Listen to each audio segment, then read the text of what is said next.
Salut les Beauty Books, c'est Marie et bienvenue sur ma chaîne.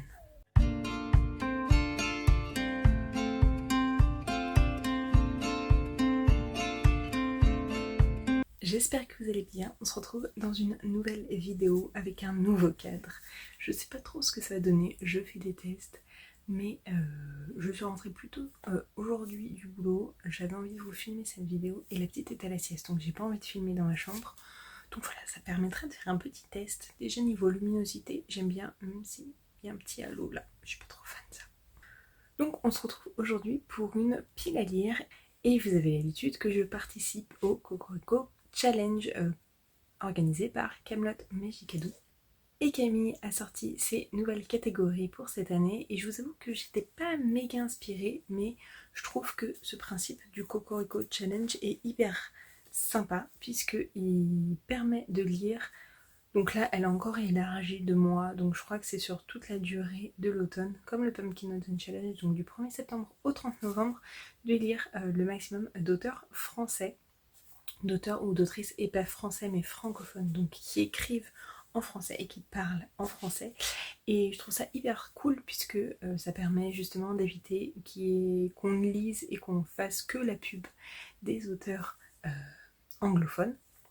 Puisqu'on va pas se mentir, il y a quand même beaucoup d'anglais, d'américains qui sont très connus et nos petits français ils sont un peu mis de côté et je trouve ça un peu dommage. Mais du coup avec les catégories de Camille, je m'y retrouvais pas forcément puisque je lis quand même pas mal de français, de livres d'auteurs francophones, et je vous avoue que là j'en ai plus énormément dans ma palle.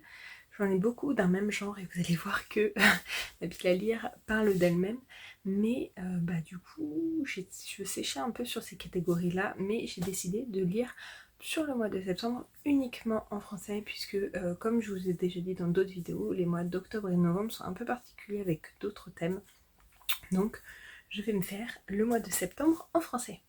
Pour cela, je me suis fait une petite pile à lire de 6 romans, mais au vu de mon rythme de lecture, il y a de grandes chances que ça augmente, mais j'en ai encore dans ma pile à lire des romans français, donc je ne me fais pas trop de soucis. Le premier roman que je vous présente, et ça sera le seul de ce genre-là, quoique j'ai fait une précommande, mais je vous en reparlerai juste après. Donc il s'agit d'une romance avec Secret défense d'aimer, tome 1, de Axel Auclair, voilà, chez Hugo Roman. Donc je l'avais reçu à Noël dernier de ma belle-mère. Je me souvenais même plus qui était dans ma palle, mais on va suivre une romance au sein de militaires. Il est décrit également comme un roman d'espionnage. Donc j'ai hâte de découvrir un peu de quoi il s'agit. C'est une romance, j'ai pas trop envie de savoir ce qui se passe dans la 4e de couverture. Mais je crois que c'est une trilogie, donc je vais voir si j'aime bien. De toute façon, je crois que c'est le seul... Non, j'en ai un autre, mais c'est une romance de Noël, mais c'est le seul Hugo roman que j'ai dans ma palle. Et justement, je vous ai dit que j'avais fait une précommande et je m'en suis rendu compte après avoir fait ma palle. Mais j'ai précommandé le nouveau Morgane Moncomble, donc francophone, et ça parle de l'automne. Donc voilà, je crois que c'est Un automne pour te pardonner. Dans tous les cas, je vous mettrai l'image juste là ou là, je ne sais pas, en fonction de la place qu'il y aura sur l'ordinateur. Mais voilà, c'est une valeur sûre pour moi, Morgane Moncomble. Voilà, c'est à chaque fois que je précommande ses romans. Donc là, elle va sortir pour la première fois une saga en 4 tomes. Et donc j'ai précommandé le premier tome qui va sortir courant septembre normalement. Mais en attendant, du coup, je mets celui-ci également dans ma pile à lire. C'est une romance, il est assez épais quand même, mais normalement, ça devrait se lire assez rapidement. Il fait plus de 500 pages quand même. Mais voilà, normalement c'est une romance, donc ça devrait se lire assez rapidement. Je sais pas vraiment si c'est un roman, une biographie, bref, un roman, un livre que je mets dans ma pile à lire, que j'ai déjà mis l'année dernière dans le Pumpkin Autumn Challenge dans ma pile à lire. Il s'agit de La dernière vie de Romy Schneider, donc de Bernard Pasquito au Rocher, aux éditions du Rocher. Et donc là, on va suivre la vie de Romy Schneider sur sa dernière année, de la mort de son fils jusqu'à son suicide. Et j'adore Romy Schneider, c'est une de mes autrices, de mes actrices préférées. Et je connais un peu l'histoire de ce drame et j'ai envie d'en savoir un peu plus. Voilà. Ça me fait un peu peur parce que j'ai pas l'habitude de lire ce genre de roman. d'ouvrage, mais je suis très curieuse. Et puis il fait 235 pages, donc ça devrait quand même aller. Au pire, je le picorerai sur tout le mois. Et vous allez voir que nous sommes dans un seul et même genre pour le reste. Et ça n'est pas pour m'en déplaire, puisque j'avais l'objectif d'en lire plus cette année. Il s'agit des thrillers. Et donc le premier que je vous présente, il s'agit de Les Refuges de Jérôme Loubry. Donc aux éditions du livre de poche, j'avais commencé à le lire le 1er juin après-midi. Sauf que j'ai accouché ce soir-là et du coup je l'ai mis de côté. Mais on va sur une enquête de disparition d'enfants, je crois. J'ai un petit peu peur que ça me trigger, puisqu'en plus ma belle-mère l'a abandonnée, puisque elle, c'était pas possible. Et voilà, maintenant que je suis maman, j'ai un peu peur d'avoir peur de pas apprécier ce roman et d'être très trigger là-dessus. Mais j'ai très envie de le découvrir, puisque on en parle énormément, on en entend énormément parler de Jérôme Loubry, et surtout avec ce roman. Donc voilà, j'ai hâte de découvrir un peu de quoi ça parle et de savoir si l'engouement est justifié ou pas. Un roman que j'ai acheté il n'y a pas très longtemps, que je vous ai montré dans un vlog, ou vous ne l'avez pas vu, je ne sais pas, je ne sais plus du tout si normalement je l'ai lu en Bretagne. Donc normalement ce vlog vous l'avez déjà vu. Il s'agit donc de L'inconnu de Cleveland de Thibaut Reiss, donc aux éditions 10-18, et donc c'est en collaboration avec Society. Donc c'est un true crime où on nous dit un suicide, aucune empreinte, aucune identité. Donc j'ai très hâte de découvrir. C'est le premier de cette catégorie que je vais découvrir, de cette collection. Et je pense que ça va beaucoup me plaire, parce que j'adore les true crime.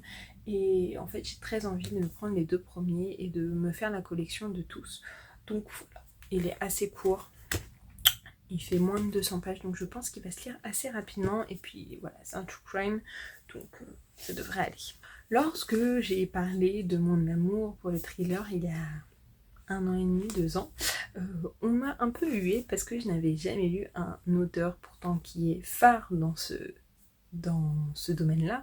J'ai lu un roman, j'ai lu une saga de lui, mais d'un point de vue fantastique, post-apo plus science-fiction, mais jamais de thriller. Et il s'agit de Maxime Chatham, et donc je vais commencer la trilogie du mal, donc avec le préquel qui est La promesse des ténèbres. On se trouve à New York, mégalopole de tous les possibles, de tous les excès, où la verticalité des buildings s'oppose à celle des souterrains, toujours plus profonds, peuplés de SDF, où des hommes se déguisent en vampires pour se repaître de la vie de leurs victimes, où l'industrie pornographique underground se développe à une inquiétante vitesse. Au cœur de la cité, le journaliste Brady O'Donnell, dans le sillage de Ruby, femme mystérieuse et envoûtante, entame une enquête à haut risque. L'enfer lui ouvre ses portes, fidèle à la promesse des ténèbres. Donc voilà, j'ai trop hâte. J'avais commencé à acheter par l'âme du mal, mais j'ai vu qu'il y avait un préquel, donc je me suis dit que j'allais commencer par le préquel. Et on verra bien ce que ça donne. Et le dernier qui me fait hyper envie, et c'est également la première fois que je vais lire un roman de lui, il s'agit de Cédric Cyr. Et donc j'ai Vindicta, que j'avais acheté l'année dernière à Noir-sur-Ormesson. Du coup, je l'ai en dédicace. Je vous en avais parlé, je vais parler de ma rencontre avec Cédric Cyr, que j'avais beaucoup apprécié. Il m'avait dit qu'il fallait que je fasse attention avec mon prénom, qu'il y avait un personnage assez border, je pense, dans ce roman, mais on va suivre vraiment un thriller à la Stephen King, apparemment avec beaucoup de sang. Donc là on suit Damien, Elie, Audrey et Driss, qui étaient certains d'avoir trouvé la réponse miracle à tous leurs problèmes, braquer un bijoutier véreux qui ne risquerait pas de porter plainte. Mais maintenant, l'irréparable a été commis et un monstre vengeur est à leur trousse. Olivier Salva, policier placardé dans un groupe de surveillance, devient malgré lui le témoin clé du cyclone meurtrier. Il se retrouve plongé dans le sillage d'un assassin aussi glacial que méthodique, des contrées désertiques aux méandres des rues toulousaines. Quand la vidincte est en marche, plus rien ne peut l'arrêter.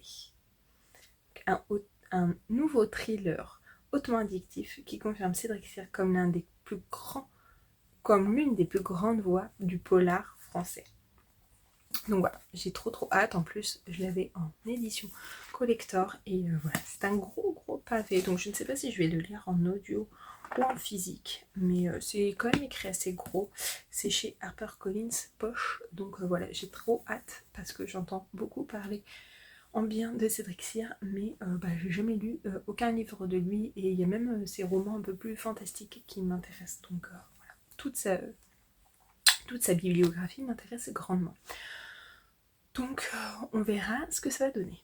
Donc voilà pour ma petite pile à lire spéciale moi francophone. J'espère qu'elle vous plaira. N'hésitez pas à me dire si vous avez déjà lu un de ces livres, à me dire ce que vous en avez pensé.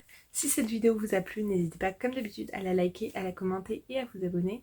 Je vous mets juste ici pour vous abonner, ici ma dernière vidéo. En attendant une prochaine vidéo, je vous fais de très gros bisous et je vous dis à très bientôt. Ciao.